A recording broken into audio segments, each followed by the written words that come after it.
And we're back. Good morning, everybody here in the Americas watching us live. For those of you who are checking us out later on in the recording, it is Tuesday, October 19th, 2021. Welcome to the fourth installment of our Energy Awareness Month webinars, brought to you by the Department of Energy's Advanced Manufacturing Office and specifically our Better Plants program. I am Pete Langlois, Program Manager in the Advanced Manufacturing Office. I work on our education and workforce development activities, and to that point, we are so lucky to have the energy experts from the Better Plants program to help us out. For those of you who may remember, October is the month we're in, and that kicked off with Manufacturing Day, which is always a good reminder for us in the sector that there are 10 million people in the United States working in the manufacturing industries. And we're looking to add probably somewhere on the order of maybe 4 million more opportunities over the course of the next decade. So for that industry and industries in general to remain robust and vital, key is the innovative nature of its workforce. So we're very fortunate to have, again, like I said, the experts here to help us understand many topics around energy awareness. Today, understanding utility bills for natural gas. I don't know where you might be, but for me, at least here in the Mid-Atlantic region of the United States, this is not the first weekend I started to think about natural gas here in my house. And while it's pretty straightforward with regards to space heating and maybe some cooking and hot water, it can get pretty complicated for your manufacturing enterprise. And certainly the bill can reflect that. So we're fortunate to have our speaker who I'll introduce here in a couple minutes to talk us through a lot of these issues. We move on to the next slide, remind everybody about the whole series that we are involved in. Oh, but before that, of course, you are being recorded. So if you don't want that to be posted all over the interwebs, then take appropriate action. Thank you. We've had 3 of the webinars so far. We're now into the areas of understanding your utility bills. Today, specifically around natural gas. The schedule of all of the webinars is coming up here on the next slide, some of which have already taken place. For those of you who are watching us live or watching us in the very near future, for the month of October 2021, you can check out registration pages for our upcoming webinars, as well as additional resources for all of these at the website on the bottom of the slide, yesevents.com/energy awareness. That is yesevents.com/energy awareness. We'll keep that in the chat for you to go check out. For those who are watching us live. The next one is coming up exactly 1 week from today about your water bills. Thank you. Just a reminder, for the course of the hour we are together, you have questions, please use the chat function in the Zoom meeting room. I will be curating a bunch of those questions for our speaker later on when we get to the end of his presentation. Or if we get something that's particularly pressing and addresses something that he's talking to right then, we'll interject right then. But keep them rolling, and we will have a lively Q&A towards the end. With that, I'm going to introduce our speaker, but I thought we might go to a special guest first. Do we have the other slides available for that?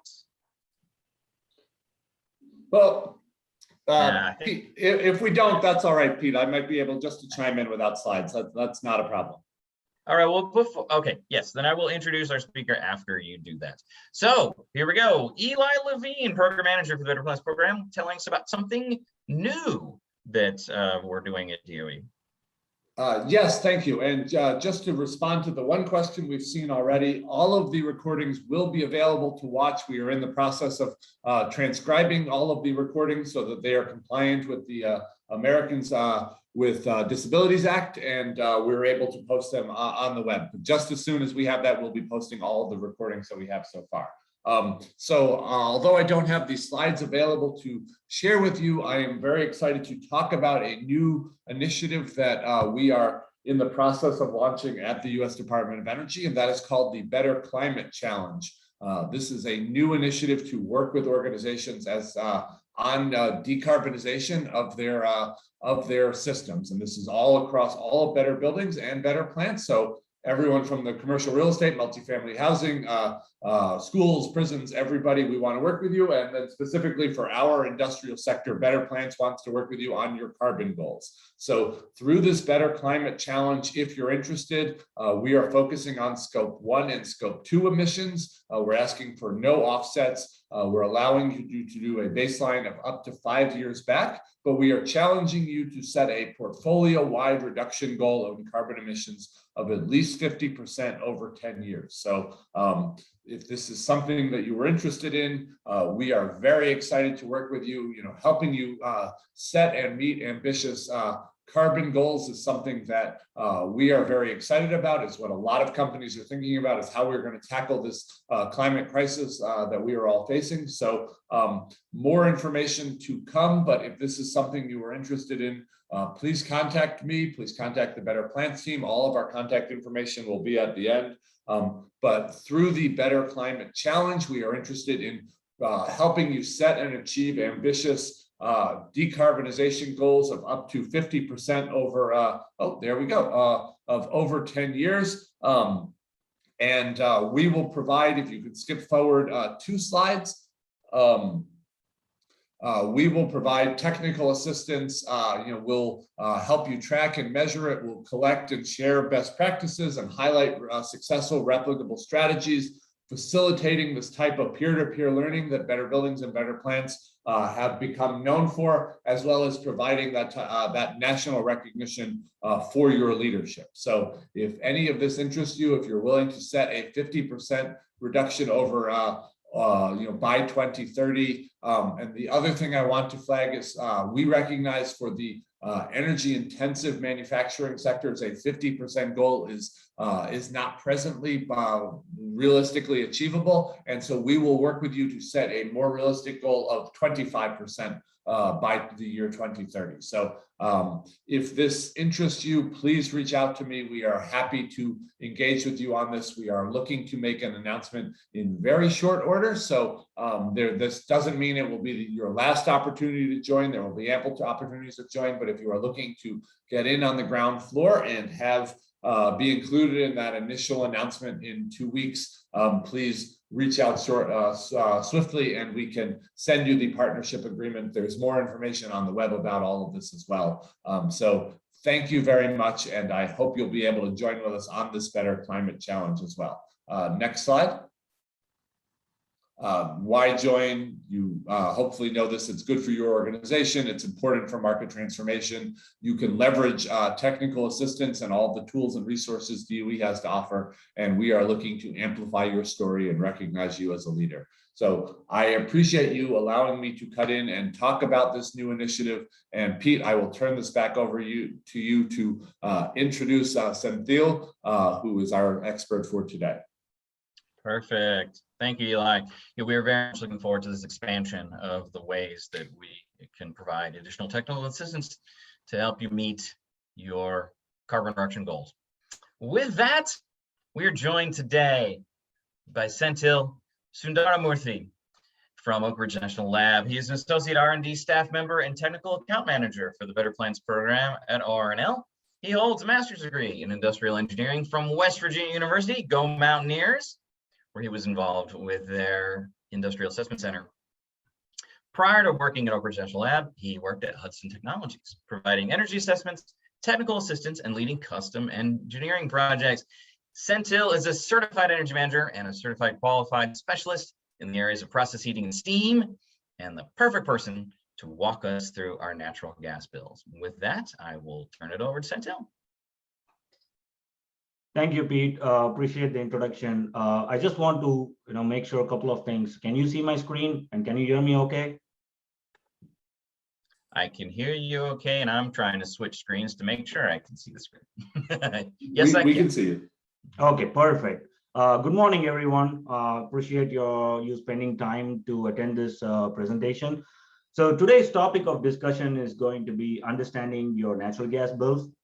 So if you are looking into, if you have a large portion of your utility bills going into, your natural gas, and if you are trying to understand the several different components that goes into your natural gas bills, and also some of you might be looking at what quick ways can I save, cost in your bills. So, if you guys are looking into all these aspects, then you are in the right place.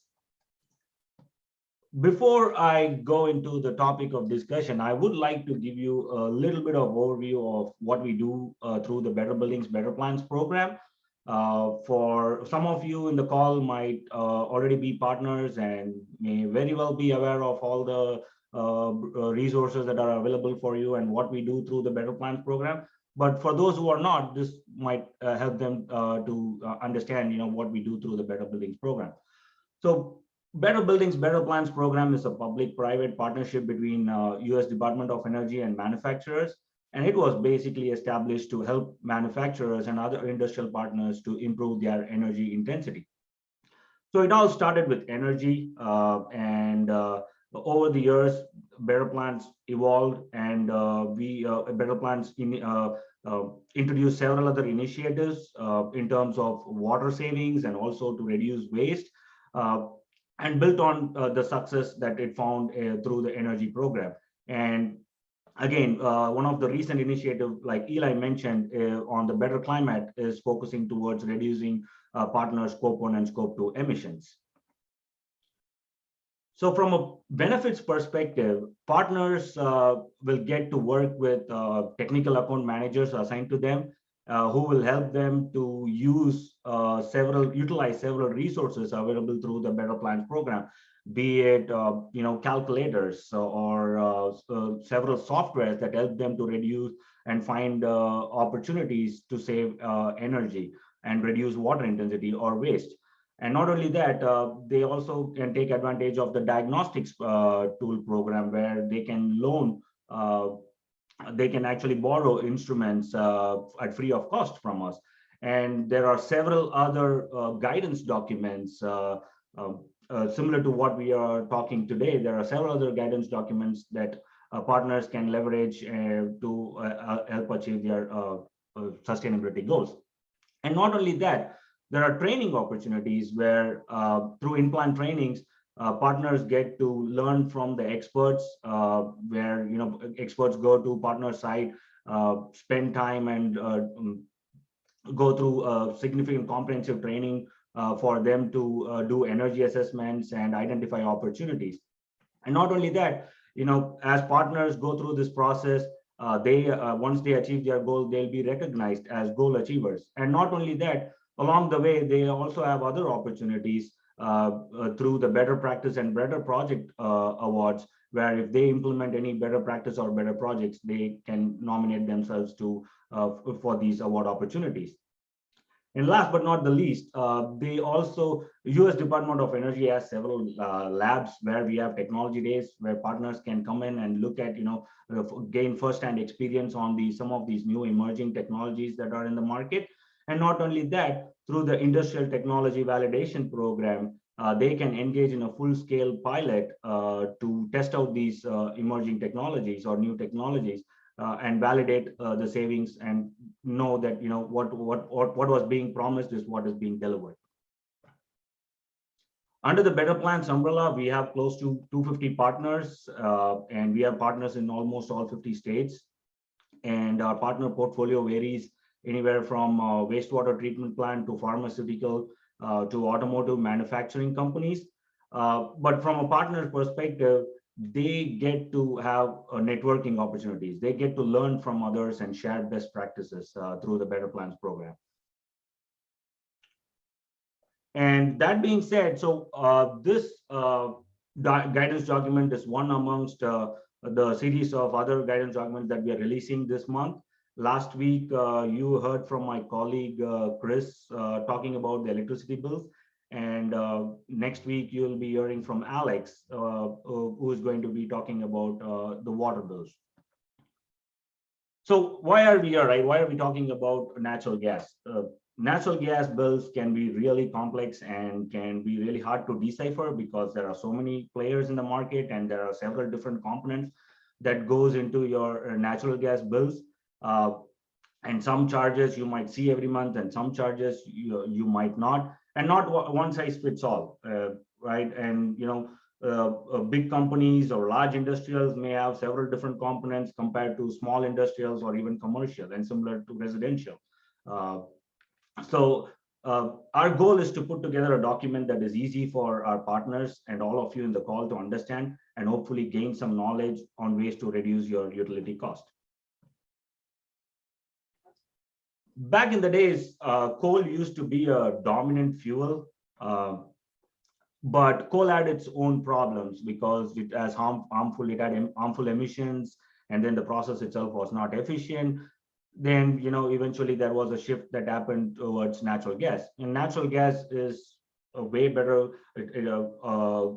energy source than coal in terms of emissions. It is a cleaner burning, it has clean burning properties than oil and coal, and not only that, because of increased local production, the price of natural gas decreased as well, which eventually, the shift happened to natural gas.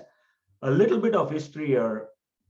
Prior to 1818, in 1800s, natural gas was actually mechanically manufactured. They gasified the coal to produce natural gas, but then the whole process was not efficient, and then eventually fracking was introduced back in the 1860s. But the fracking that we know now is not what was happening in 1860s. Back then, they sent torpedoes down the well and they put dynamites inside and exploded inside the well to basically mine for natural gas, which that it is not what is happening right now, because we do hydraulic fracturing to get natural gas. And not only that, it really jump started after the horizontal drilling was introduced in the late 90s. And beginning in 21st century is when the consumption, as you can see, post 2000, both the consumption and production, local production increased in the US, which really influenced the price of natural gas. The gas price came down and it became more popular. The process here is pretty simple. Gas companies, producing companies, mine for gas, explore and mine for gas, and they send it to gas processing plants where other contaminants and byproducts are removed, and pipeline quality grade natural gas is then transported to from pipeline companies transport gas to city gate, from where your local utility companies pick it up and deliver it to you guys. Another important thing to understand here is the natural gas market and what options are available for industries as a buyer, right? So there are two markets. There are regulated gas markets, and then there are deregulated gas market. In a regulated market, government control prices and utilities charged you for all the steps, right from purchasing the gas to distributing the gas to your doorstep. So it was pretty simple. But what happened is, in a regulated market, since government was controlling the price was cheaper, and there was not enough incentive for producers to make more. So eventually there was a supply and demand issue. And then there was also a monopoly situation from pipeline companies charging more. So that's when the Energy Policy Act and 1992 FERC Commission introduced the deregulation. So in a deregulated market, the purchasing of natural gas is completely separated from the transportation and delivery of natural gas. So what this created is, bottom line is, it created a single nation market, and it equalized the supply and demand of natural gas. And not only that, it increased competition because more players got involved, and it actually it acted as a favor for consumers because now they can go and shop around. So the states that you see highlighted in blue, these are the states that are deregulated, where you have more options. And in a regulated market that are highlighted in gray, most probably the LDC is what is going to charge you along all the way for all the steps. And in a deregulated market, those states that you're seeing in blue, there you'll have more options. And again, within those states, there might be several conditions that apply, but you might want to check with your local distribution company to see what options are available for you. So deregulation, even though it offered a lot more flexibility, it became very complex. And I want you all to pay attention to the figure here and what I'm going to talk about right now, because this is going to be very vital in the information that I'll be sharing, or when I'm explaining all the charges, you will be able to relate it to the figure here. So the process is gas companies produce and sell the gas in a place called as market hub. Market hub is a central pricing point where natural gas is traded daily. So in a regulated market, pipeline companies will pick it up and transmit to your local distribution company, and the local distribution company is going to distribute the gas to consumers. So the route that natural gas takes is pretty simple, and everything from purchasing to distribution will be taken care of local distribution company. But it gets a little tricky when in a deregulated state. Now, if you're in a deregulated state, it can take several different routes. It can still go through the route that I explained you before, or it can actually take another route where now more entities are involved. Marketers, for example, they are a classic third-party entity who purchase gas and sell to consumers. And not only that, if there is a very large industrial user, they might have an option to directly purchase gas from the producers. So there are several different routes it takes. So you want to understand, who is charging you for what. And if you're in a regulated market, most probably you'll just get one bill from your local distribution company, which is basically your utility company, where you'll see all the charges listed. If not, you will, if you're in a deregulated market and you're taking advantage of all these options, then you might just get a distribution bill from your utility company, and then there might be other bills just for gas commodity bills from marketers or producers, depending on who you're getting the gas from. And understanding the market alone is not important. It's also, you need to know what pricing strategies or what pricing options are available. There are several natural gas purchasing options as a customer, consumers work with utilities and marketers all the time to work on several different pricing options. But what I'm going to show you here are the most typical and common pricing strategies, right? The first one is the New York Mercantile Exchange strategy. So what it does is, for all these strategies, they have two components. One is the gas commodity component, and then the other one is called as a fixed basis or basis component, which is basically a differential. So I'll explain what it is all about. So in a NYMEX contract price, the floating price is based on the commodity cost that you will see in Henry Hub. So Henry Hub is a marketing hub based out of Louisiana. That's where trading started. So the NYMEX price is basically matches the commodity price that is being displayed at Henry Hub, and your basis cost is a differential. So that is a differential from it is the price differential between the price at Henry Hub and at the local price, your region price. So so if you are in a market where there is oversupply but less demand, then that basis can be a discount. But if you are in a market where there is more demand and less supply, then that basis can be an adder. And there are several other components, like including transportation and storage, that can go into basis. But what you got to understand is, in a NYMEX configuration, you will have the commodity component floating with market, and then there will be a fixed basis cost.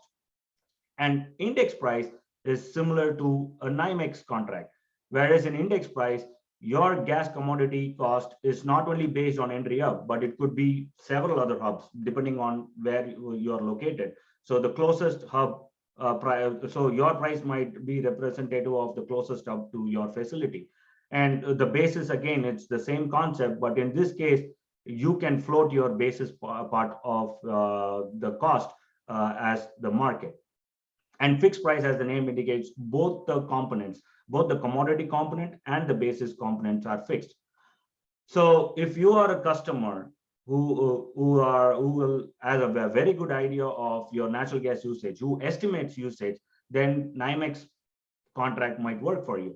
But if you are a customer who do not have any idea of, I don't really estimate my usage, and we have no idea, we have so much fluctuation in our usage, then index price might be a good option because it allows for flexibility in volume. And if you are a customer who don't want, I don't want to risk it, I just want to pay a fixed price, then fixed price configuration might work best for you. But keep in mind, fixed price might not necessarily mean that yes, it is less risky, but you pay a price for that, because then you won't be taking advantage of when the market is lower for natural gas. Because price goes up and down, but then you'll not be able to take advantage of that. So when the bottom line is, when you are choosing any pricing strategy, you have to look at the overall contract price, not just what is the price of gas in the market. Because again, like I said, the basis could be a adder or a discount. So you want to look at the overall contract price. When you look at just the commodity price, on the surface, it might look like, my NYMEX is much better than index. But when you look into the other basis component, then you might be able to decide which one is more optimum for your configuration. Another important aspect, one common mistake that companies do is estimating their usage, right? So especially in the pricing strategies that I talked about, customers can lock the floating price to a fixed price. They can change the floating price to a fixed price at any point of time. So when they do that, however, they are required to estimate their usage. So you have to estimate the usage as close as possible. The reason why I say that is, if you are underestimating the usage and then you are consuming more, then whatever consumption that you are taking in addition will be sold to you at a much higher rate than market rate. Similarly, the other way around, if you are overestimating your usage, then you will be selling back to the marketers at a much lower price than the market price. End of the day, marketers are here to make money, so that's how they get their profit. So the more closer you estimate your usage, the large chunk of money that you can save in your bills. Let's actually start digging into an actual example here. So again, there are several components that goes into your bill, and some of them can be fixed charges, some of them can be variable charges, and based on your consumption. So there could be meter charge, there could be demand charge, and transportation charge, and usage consumption charge. And consumption charge can be charged in blocks, which I'll be talking about later. But the point here is, again, if you are a small customer, and if you are using you just have comfort heating equipment, your portion of the bill might be very small compared to a large industrial who have process heating equipments and boilers. Their bills might be a significant chunk of their overall total utility bill. Nevertheless, the components that are going to be discussed here are typical. So no matter what type of customer you are, you will be seeing these charges in your bills. So the customer charges, utilities charge you for any customer service they provide, any administration fee, and also the meters that they install in your facility. And sometimes, it might not always be called as customer charge. Sometimes you might see this as a meter charge. And this is a fixed charge. It's not variable. What I mean is subject to change. So what I mean by that is, it depends upon when you see meter charge, it depends upon the number of meters.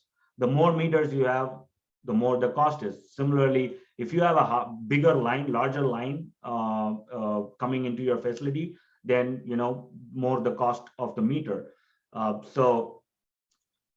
And what happens is, if you are adding a production line, and if you are adding a line, then that might increase this portion of your bill as well. This is mostly unavoidable. This is a charge that you have to pay with utilities, but you can get an understanding of what charges that are really going into the meter charge by talking to your LDC. The consumption charge is basically the total amount of natural gas delivered to your facility, the usage, that the physical volume of natural gas that you are using in your facility. And most of the time you will see the usage units in volume.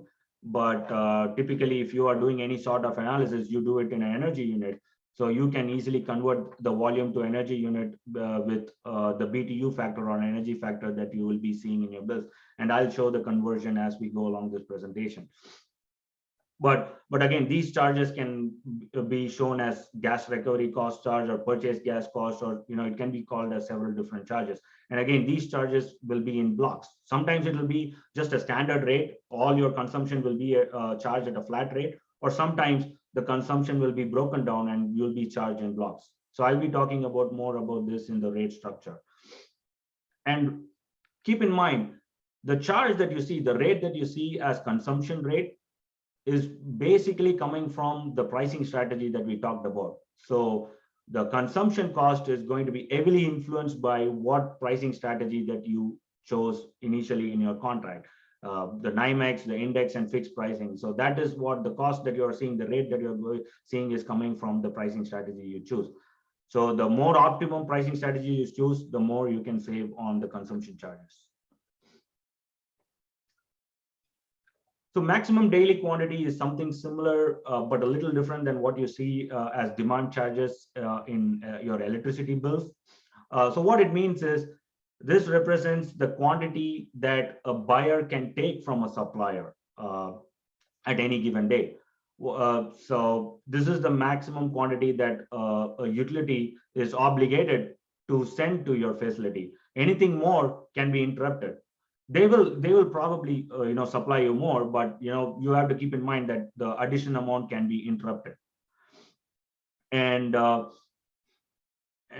also one other thing to remind is the way that they calculate the maximum daily quantity is they can look at just the last 1 year and see what is the highest consumption month and divide it by the number of days and calculate that quantity, or they can go as back as 36 months and look at your highest consumption month and divide by the number of days and come up with the maximum daily quantity. And that's what you see here in your bill. If you are getting more than the maximum daily quantity, then whatever amount that the charge is, like if it is more than what was the promise, then they'll charge you accordingly. If you consume less than the maximum daily quantity, they'll still charge you for what was determined in the strategy that they use for historical usage. Transportation and distribution charges are again based on the volume of natural gas delivered to your facility. Depending on who you are getting the gas from, it can change. So typically pipeline companies are responsible for transportation, and your utility companies is responsible for the distribution portion. But if you're in a regulated market, all of these components will be in one bill. You'll be seeing the transportation bill, you'll be seeing the distribution rate, and then you'll be seeing the gas commodity rate. Or sometimes you won't even see the transportation rate because that can be embedded into the gas commodity cost. And if you are in a deregulated market and getting gas from marketers, then you will get a separate bill for just transportation and gas commodity, and a separate bill from your utility for your distribution charges. And again, this is also being heavily influenced from the pricing strategy. Remember the basis cost that I was talking about. So the transportation cost can be embedded into that basis cost. So whatever you choose can heavily influence the charges that you're going to see on your transportation and distribution charges. There are other charges that utility might bill you for, and typically large users they might see a storage charge, and utilities charge you for supplying the gas for time and need or during a demand event. Because as a user, as a consumer, from your perspective, your usage might fluctuate, but from a producer perspective, it can be constant. So to accommodate for this mismatch, they charge you for storage, and whatever storage that is left after delivering it to you, that's the portion that they will charge you for in your storage as a storage cost. And there are several other different riders as well, along with the storage charge, and again the distribution management program surcharge. The utilities typically charge you for the maintenance and safety of the natural gas pipelines. The energy efficiency program surcharge is if they have enrolled in any energy efficiency program, they charge you for that as well. And environmental cost recovery is mostly going towards, they recover that cost for any of those treatment or remediation for contamination to the environment, or any insurance charges they pay. So they recover their cost through the environmental cost recovery charges.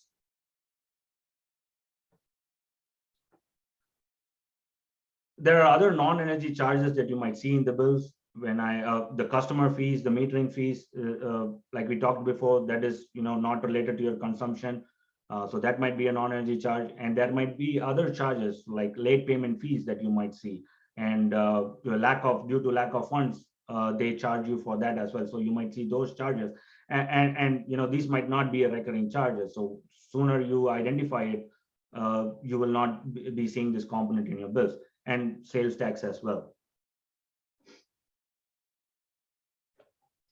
As I mentioned to you before, utilities in your bills, you might see the volume of gas or the gas supplied to you in volume units in 100 cubic feet or 1000 cubic feet, or you might, in rare cases, you might also see energy units, the MMBTU. But if you have volume units, look out for a BTU factor in your bills, because that is the conversion that you need to use to convert the volume of gas into energy unit. So typically 1000 cubic feet is equivalent to 1 MMBTU or 1 decatherm. But you can use the BTU. The BTU factor is actually the heating value of the gas that is being delivered, and that BTU factor can vary depending upon that vary monthly depending upon the type, the quality of gas that is being delivered to your facility. And Theo, one question we got that I might want to see if I might be able to answer in real time. Sure. Was please explain further the energy efficiency charge that you were talking about on the previous slide. The energy efficiency program surcharge? Mm-hmm. Right. So the energy efficiency program surcharge is basically, they are, so let's say that, a utility is actually switching from say boilers, right? For example, they are going from a much lower efficient boiler to higher efficient boiler. So any energy efficiency things that they implement at power plants or utilities, so they charge for that to the customer. I hope that answers the question. So anything that is being taken, that is being implemented at a utility level, at a power plant level, so they charge you for that. They want to recover that cost from the customer. So that is the charge that you'll be seeing as energy efficiency program surcharge, if that makes sense.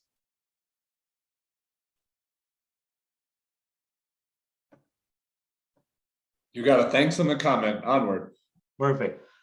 So we saw all of these components and several different things that goes into your bill. So let's try and calculate the price of gas. So if you are looking to get a high level overview of, okay, what is the dollar per MMBTU that I'm paying, then you can actually use average gas cost. The main advantage of calculating the average gas cost is for simplicity of analysis.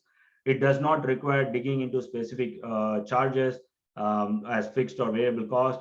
However, the simplicity has a trade-off with accuracy. So in average gas cost, all you're doing is take your total bill cost and dividing it by your total gas energy consumed. You're not taking into account what block rate structure and stuff like that. Just simply dividing the total bill cost by the gas energy consumed. And if you're getting it in volume, you can just multiply that volume by BTU factor. Then you'll get average gas cost.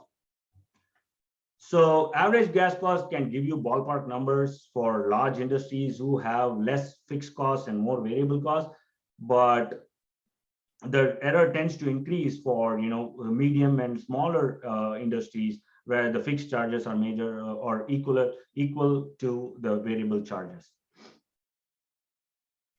But if you really want to dig deeper, so let's say that if you are looking to estimate savings for any energy efficiency projects that you're planning to implement, what you really have to look into is the marginal gas cost. So what I mean by that is marginal gas cost is, so what would be the rate I would be saving if I save one last MMBTU, or what would be the rate that I'll be paying if I consume more, one more MMBTU, right? So if you're in a block rate structure, for example, if you are saving one MMBTU, you will be saving in the last block, in block 3, right? You won't be saving in any of the other blocks. So that is why marginal cost plays a major factor when you're to basically, you'll get more accurate energy savings and payback calculations. So the way that you calculate is calculate the difference in gas cost for one less MCF or MMBTU that you pay for.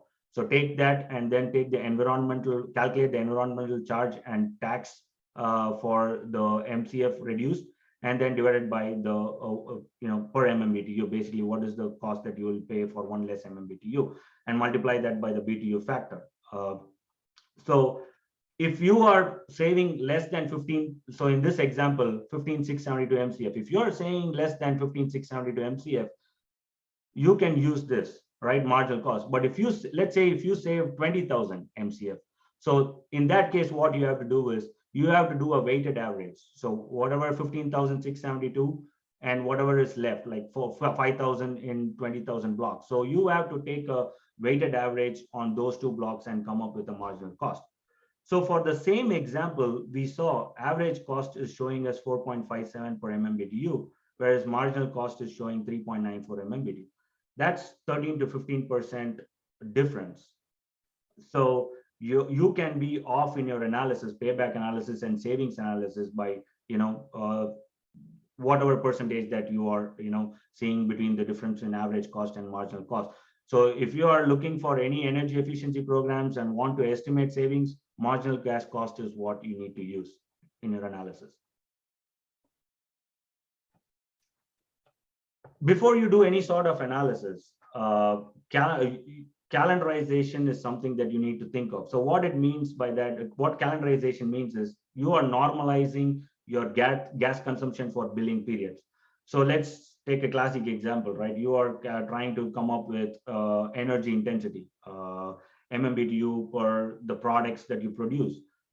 Your consumption that you are seeing in your bills might not necessarily be the first day of the month to the last day of the month. Your utility bills vary all the time. And you might see a different days in your electricity bill. You might see a different days in your natural gas bills. And within the months also, there might be different changes. So for you, but your production, most probably you are noting it down from the first day of the month to the last day of the month. So to basically account for this mismatch, you basically calendarize to come up with more representation of what is actually going on. So the way you do that is take the total consumption and divide it by the number of days in the bill, then you will get a per day consumption. And if you are doing it, if you're trying to estimate for December 2000, for the month of December, then what you got to do is take that monthly daily consumption and multiply that by the number of days in the month that you're planning to estimate. So basically calendarization will help you to actually give you, what is the, it is the best representation of what is actually happening from an energy intensity perspective, so that you account for these errors in your billing days. Rate schedules and rate structures are created by utilities to differentiate different type of customers. And rate schedules typically are, you might see one rate schedule for industrial, one rate schedule for commercial, and one rate schedule for residential. So it basically differentiates the different type of customers. And within rate schedules, there are rate structures. So rate structures are further segmented. So within a rate schedule, for example, in an industrial schedule, there might be different rate structures for large industrial, for medium industrial, and for small industrial. So a typical, rate structure is shown here on the transportation charge. You can see the customer charge, the demand charge, and the delivery charge. Not only you can be charged in block rates on your consumption, but what you have to keep in mind is you might be seeing a block rate structure in your transportation charges as well. A classic example of a rate schedule for industry. As you can see, they are charging in blocks. Um, um, and for the first 3,000 terms, you are charged at 25 cents. The next 2,000 terms is charged at 22 cents and so on. So whenever you see a block rate structure, the way that you need to calculate your consumption is, let's take for an example, if you are consuming 20,000 terms, and then you see, let's take the same example of the commodity charge and that we see in the rate schedule. Now, your first 3,000 terms will be calculated at 25 cents per term, and the next 2,000 terms. And you go all the way down, and the rest of the 5,000 terms will be calculated at 11 cents. So whenever you see a block rate structure, this is the way you need to calculate your total commodity charge. If it's flat rate, it's simple because all your consumption will be charged at one flat rate. But most probably, if you are in an industrial environment, you'll be seeing a block rate structure. So I just wanted to give you guys an idea of how the commodity charge is being calculated when a block rate structure is involved. And there can be different rate structure strategies. Again, flat pricing is simple. All of your consumption is charged at one flat rate. And there could be decreasing block rates, which means the more consumption, the rates might be lower, the more the unit cost might be lower. So you will see, and the increasing block rate, again, vice versa. The more the consumption is, the more your rates are. And then there is a floating strategy where the rates vary according to the market. So you will probably see a decreasing block rate where in a market where you have more supply, but there are not much consumption. So you will see a decreasing block rate.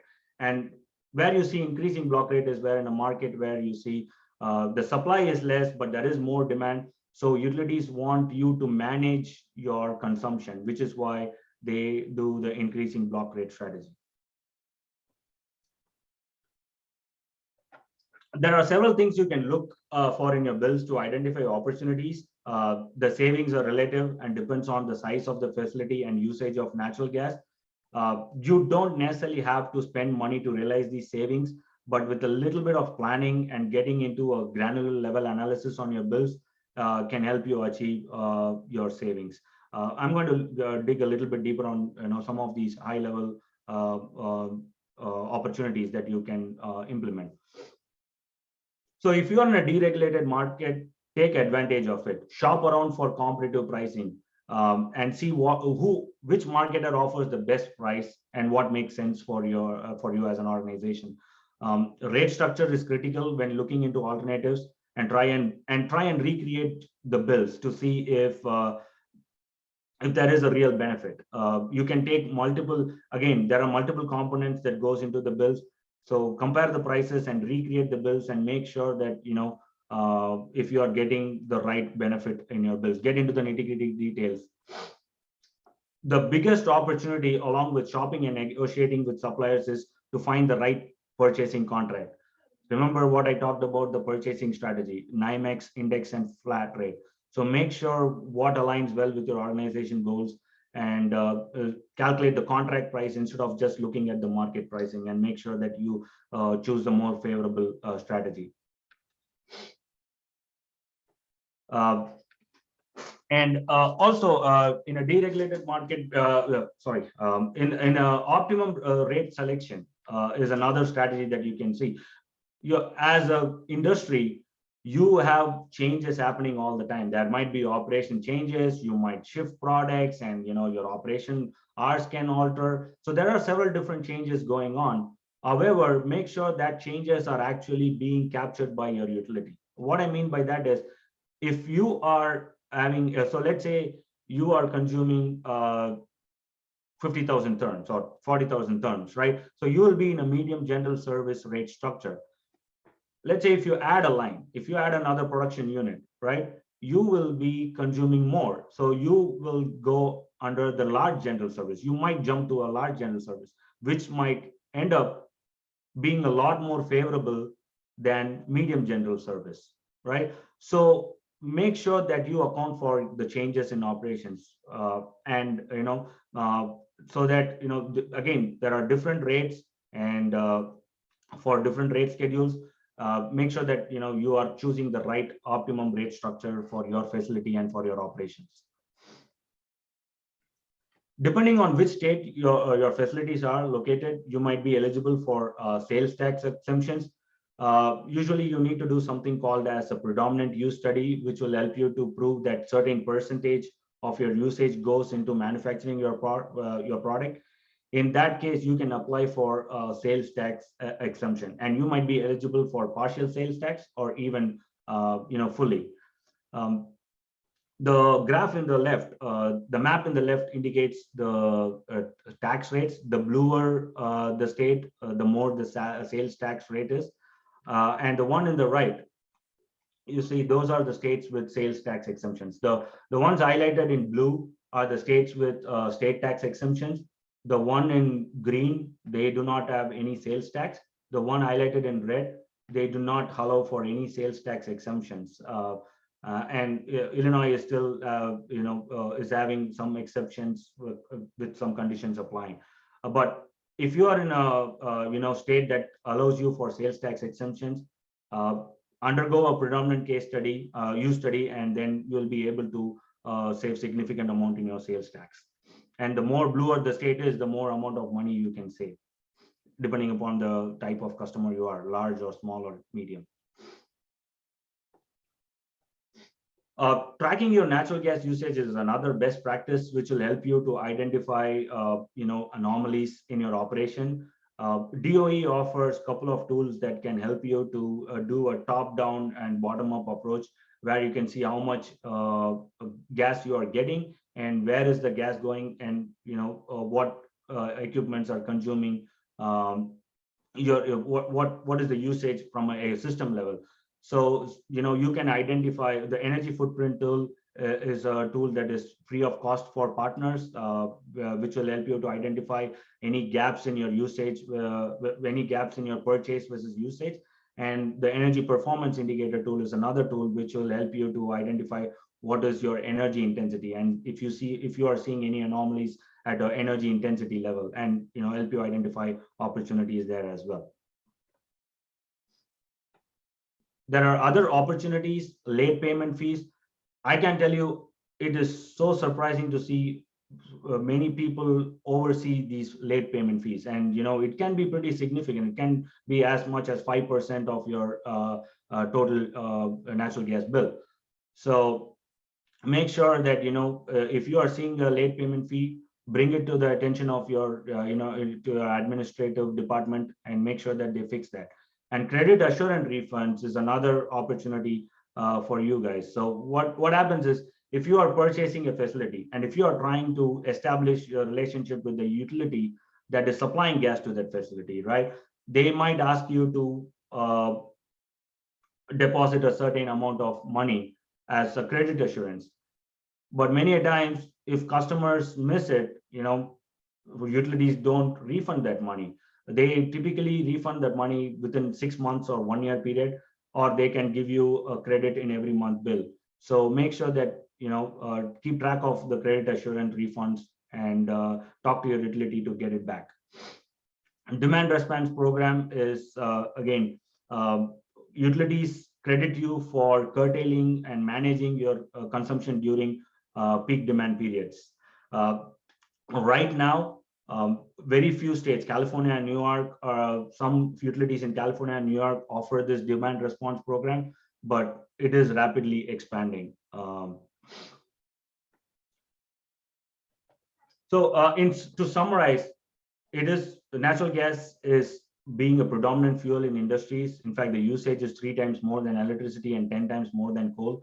Understanding the individual components of your bill and digging deeper on rate schedules and structures can help you identify opportunities, no cost opportunities, in fact. And as we discussed, using the right cost, be it average or marginal cost, can help reduce uncertainty in your savings and payback calculations.